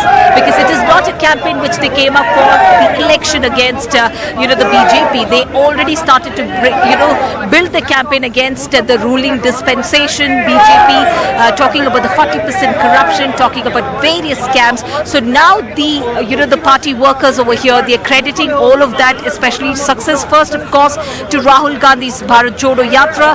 Then you have also them crediting their success to all those campaigns, the kind of scams that they raised against Basuraj Bombay government, the PSI recruitment scam, and also various other scams to talk about. And more importantly, we see that the Congress, of course, the final numbers are not out yet, but what we're sensing from here, picking up from here on ground, is that they are already, way ahead of the BJP. So some of the VVIP candidates, if you have to talk about particularly BJP, like for Dr. K. Sudhakar, he was almost like the right hand of Basuraj Bombay. Now he's also trailing behind, much behind in terms of at least about 8,000. What we're looking at, you have ST Somashekar, who had defected from the Congress to the BJP. He was eyeing for a third term. Now again, he's also trailing behind heavily. You're looking at even CT Ravi as well. CT Ravi, who especially went ahead with the agenda for the BJP in terms of Hindutva. Remember, there were several in terms of coastal Karnataka, whether that is hijab. So there was, in several cases, even he was the person in terms of face for a lot of protests in support of Hindutva, anti-conversion bill, the cow slaughter bill. So all of that we have seen how the BJP has been speaking about, but clearly, but going by these numbers, we see it is purely just about the 40% corruption angle and the kind of campaign that they carried out against Basuraj Bommai government. Back to the studio. My suspicion, and Vishnu and Ankit, is that the focus will shift to Capitol Hotel in Bangalore tomorrow, where you will have the Congress Legislature Party meeting if these numbers hold. Why Capitol Hotel? Because that's very close. That's Now it's Shangri-La. now it will move to Shangri-La. Capitol used to be the old hotel very close to Vidhan Soda, where you would have most of the meetings and everything else. But of course, now it's changing. Let's look now on our plasma screen on the big BJP leaders who are trailing today. Starting with C.T. Ravi, and this could be throwing off some discussion points for all of you guys. C.T. Ravi, and I've already seen this list, so I have a bit of a trend to suggest, and it's up to you all to take. C.T. Ravi, prominent face, Chikmagalur region, very strong BJP leader. At one point of time when Yediyurappa was being replaced, his name was being discussed for potential chief minister. We've got B. Sriramulu, as I've been pointing out. He has been fighting a very tough battle in Bellary against B. Nagendra. He was a prime campaigner for the BJP in the last elections. This time you've seen very less of him, struggling in this election. And as Sugata pointed out in one of the conversations, he was fighting a tough battle there. The next one is, of course, Bhaskar Rao trails. This is Bangalore Police Commissioner. This, despite all the hype, most people believe that he was not a political strong candidate there. The next one. Next one, you have C.P. Yogeshwara. He is trailing. He's the one against H.D. Kumaraswamy. Now, this is Channapatna constituency. C.P. Yogeshwar fighting against Kumaraswamy. So, H.D. Kumaraswamy ahead, and it's a close battle. Then you have G. Karunakar Reddy, of course, the oldest of the brothers, brother of G. Janardhan Reddy. He trails at Harapanahalli. You got Somashekara Reddy, again, trails at Bellary city. Somashekara Reddy was fighting Janardhan Reddy's wife, Govind Karjol, the ST face of the BJP, trailing in Mudol. SC face of the BJP, I'm sorry, trailing in Mudol. R. Ashoka. This is, of course, Ashoka is trailing in Kanakpura, but is leading comfortably at Padmanabhanagara, which is his other constituency. That's the main one. Kumar Bangarappa versus Madhu Bangarappa. The battle was on in Sorab, both sons of former Chief Minister Bangarappa. Kumar Bangarappa trailing. B. Somanna trailing in Varuna, who is fighting against Siddaramaiah. So my question is, when you look at people like Sudhakar or S.T. Somashekara, some of them who were trailing down there, what is the message for those rebel candidates, the ones who shifted from the BJP to the Congress, from the Congress to the BJP and contested in a BJP ticket right now? What's the message that's coming out? See, even people like Somanna were, wanting to shift to the Congress. Until the last minute, he was seeking a ticket for himself and his son in the Congress, and that did not work out. So he was, I think they sort of fixed him, quote unquote, by giving him two constituencies outside of Bangalore. So there's a lesson there. If you're trying to be disloyal to your party which has given you power, then you see that with C.T. Ravi also, the kind of flamboyant statements that he would make, and he was pitching, he was, I think, playing the Santosh camp versus the Yediyurappa camp game. That has also sort of but C.T. Ravi, the cynosure of a lot of attention, and I've been telling all of you for a while that there have been a lot of BJP Karyakartas, MLA, high party functionaries from Bihar and Jharkhand. C.T. Ravi's constituency happened to be one of those where a lot of them were parked. Yes. And C.T. Ravi, till the very end, apart from the national headlines that you've seen on the Bajrang Bali issue, there was a local issue about Dattatreya Peetji and also Banda Bahadurji, who brought the coffee plantation, and the workers who came back from that constituency were very high and upbeat, and the Chikmagalur model is something that was being spoken about in a different way in North India. Remember, Chikmagalur has a historic reputation. Bihar has seen very strong anti-emergency movements. Ek Sherni Salangur is still a remembered and revered phrase. This time around, that message, and I think a lot of dampening of the expectations of the workers who had gone and were very ably led by C.T. Ravi there. Also a Gaura face. So to that extent, the BJP's own strategy of looking at new leadership from the Gowda community in this region, that might be put to hold, but I think still early days. I think they're retiring a lot of senior leaders. That's the indication we got right from the beginning. Sure. And that's the strategy. Yeah. I just wanted to bring in Smita on a couple of observations that we've had. And I don't know if you agree or disagree with me. Number one, the reason the BJP finds itself at 74 presently, according to Leeds, is that anti-incumbency was strong. Secondary, the Congress focused on local issues and leaders. The national narrative, relatively speaking, of the BJP did not work. Thirdly, the BJP in terms of seat share is the same essentially as it was last time, and a lot of that has to do with Narendra Modi. The fact that he campaigned as aggressively as he did. And the final point is that let's not get ahead of ourselves. What happens here is not something that will translate into something which may happen in 2024. Would you broadly agree with these points?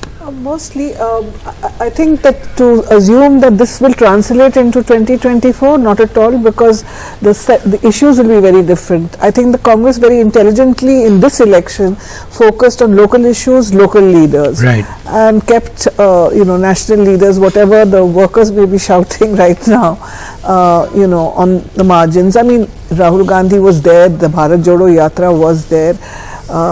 And I think the fact that Kharge became national president, that's also a matter of pride. I mean, I think in small ways all these factors have played well for the Congress party. Sure. But to assume that this is going to translate into 2024, no. I mean, they'll have to have a completely different set of... My sense is that the BJP is not unhappy with what's happening here. I think if the JDS and the BJP sit together in the opposition, it's a nice possible NDA formation there. And the BJP does very well in the old Mysore region in the Lok Sabha elections as a result of that, which is why I think it's important for Congress to choose someone as a CM who has a good working relationship with the JDS and doesn't let them go with the BJP. It's a complex understanding. Yeah. Okay, just hold on for a second. The Chief Minister of Chhattisgarh at this moment, Mr. Bhupesh Baghel, is speaking. He has spoken about the Congress party, quite upbeat with the results at this moment. This in it. पहले हिमाचल प्रदेश जीते और उसके बाद कर्नाटक जीते। हिमालय से लेकर अब समुद्र तक कांग्रेस ने सफलता हासिल की है और जो कांग्रेस मुक्त भारत की बात करते थे, अब दक्षिण भारत में भारतीय जनता पार्टी मुक्त हो चुकी है। भारतीय जनता पार्टी लगातार उनको ये एहसास हो गया था कि कर्नाटक में हारने वाले हैं और यही कारण है कि मोदी जी की जगह सारे टेलीविज़न में नड्डा जी की फ़ोटो लगने लग जाए। दूसरी बात यह है कि भारतीय जनता पार्टी के लोग फिर मोदी की जगह योगी करने लगे, बुलडोजर की बात करने लगे और भारतीय जनता पार्टी के नेताओं से पहले हमारे अरुण साहु जी को पता चल गया था। तभी बोले कि हम यहाँ उत्तर प्रदेश की तरह यहाँ भी बुलडोजर चलाएंगे। All right, Bhupesh Baghel speaking over there. Let's go across to Gopal Agarwal of the BJP. Mr. Agarwal, do we expect a statement from your national leaders whenever the BJP wins elections? We see a huge parade. We see Mr. Nadda. We see the Prime Minister at the BJP headquarters. This time around, things may not be looking very good for you. But will we see some sort of explanation of your analysis by your national leaders on what went wrong? No, but what I would just like to say is that still there is lot of water to flow below the river because below the bridge because the counting is not yet even 50% complete. Then there are around 43 seats where the margin is quite low. The difference is only less than 1,000 votes. So these are two important factors that should be considered, and you have to also see how the campaign moved, because the campaign in Karnataka for the Congress was only making false promises to the people, and what we had been doing is giving them a proper on the double engine sarkar, how the economy will Gopal, prove how at the least today on Karnataka the can be election part result of day, the... let's not insult the intelligence of the voters, those who have gone ahead and voted, by saying that they have bought in the Congress's false promises and BJP was giving them something else. Let's at least have that respect for the voters they have chosen. At this moment, it looks like the Congress party to lead.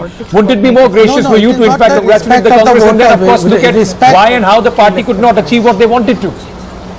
No, it is not the respect of the voters. It is the Congress. When the result comes against them, they blame the EVM or Election Commission or the voters. I am not saying that we are not accepting the results of the elections. We are saying that with full respect. What are the issues that the Congress fought and what are the issues on which BJP fought? The Congress was fighting on a false promise, or Congress was fighting on divisive politics. What we were talking about double engine sarkar, how the good governance has made a big difference. No, but Gopalji, are those. Gopalji, would you? I understand what you're saying, but would you agree that the lack of local leaders of the same stature or those who were as aggressively pursuing the election campaign as the Congress is what has ultimately cost you? No, you cannot say it a lack of local leaders, because the election was managed and the whole campaign was designed and was worked by the local leaders only. We had several leaders, Mr. Bommai, Mr. Yedurappa, and several other leaders who were working on the ground. Shobha Karanjile, they were all working on the ground. But the thing is that the central leaders also take their responsibility to communicate to the people in all elections. Just we one have been quick fighting question, if I may take to Sanjeev. Sanjeev. Just a contrast right now with two presidents of the two national parties. Mr. Mallikarjun Kharge, his campaign was Dharti Putra, local leader, lost only one election, that too in 2019. And on the other hand, it's Mr. Nadda, who lost his home state, Himachal Pradesh, when he being the president. How in the Congress's scheme of things that after this victory for the Congress in the state of Karnataka, the stakes and the power of Mr. Mallikarjun Kharge is cemented or goes up in the scheme of things? Because till today, the BJP and everybody else would still be saying that it was a remote control president that was formed as far as the Congress president is concerned. Well, I think irrespective of the result in Karnataka, the Congress hierarchy is pretty clear. There is a specific role cut out for Mallikarjun Kharge, and he's been doing that role.